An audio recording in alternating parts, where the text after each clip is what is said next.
Available capacity gains in North America were in the news last week. The Petrochemical Weekly update starts now.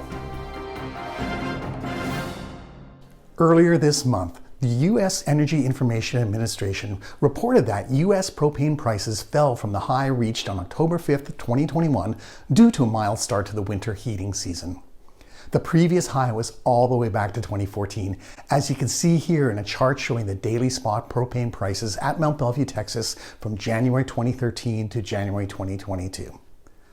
The EIA reports that global demand for propane has been increasing due to its use as a petrochemical feedstock.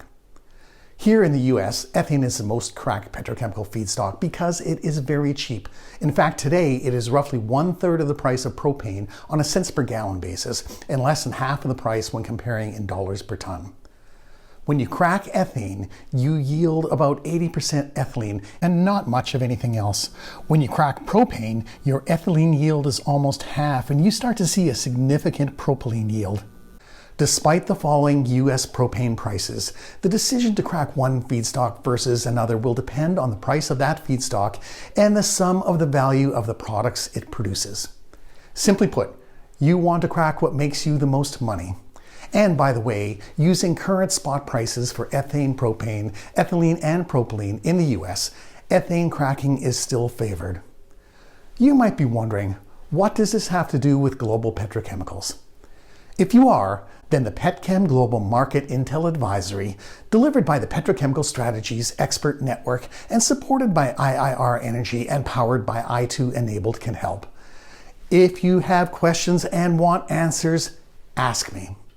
You can reach out to me directly through my website, petrochemicalstrategies.com, or to the IIR Energy team by email at iirteam@iirenergy.com. Both addresses are shown on your screen. Stay tuned over the coming weeks because I will be adding a new feature to the Petrochemical Weekly update, which will provide insights into global petrochemical dynamics. Let's turn our attention now to global available capacity developments over the past week and what we can expect to see by the end of this week. Last week, we saw gains in available capacity in North America, with restarts at Shell Chemicals and Dow, as well as a small gain in available capacity at the Ras Laffan condensate refinery in Qatar. By the end of this week, we see increased available capacity across Asia, the largest gain at the Kaohsiung Linyang Petrochemicals Complex in Taiwan, as well as some small changes in Australia. Let's take a look at the headlines. Coal is having an unexpected resurgence during the energy transition.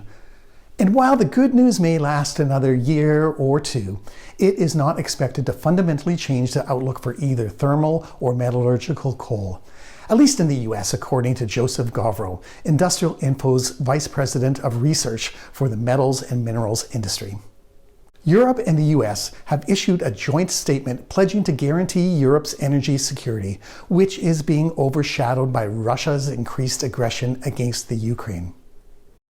And finally in the news, and as reported earlier, Shell Chemical on January 30th restarted its 2.3 billion pound per year OP3 ethylene unit at its plant in Deer Park, Texas.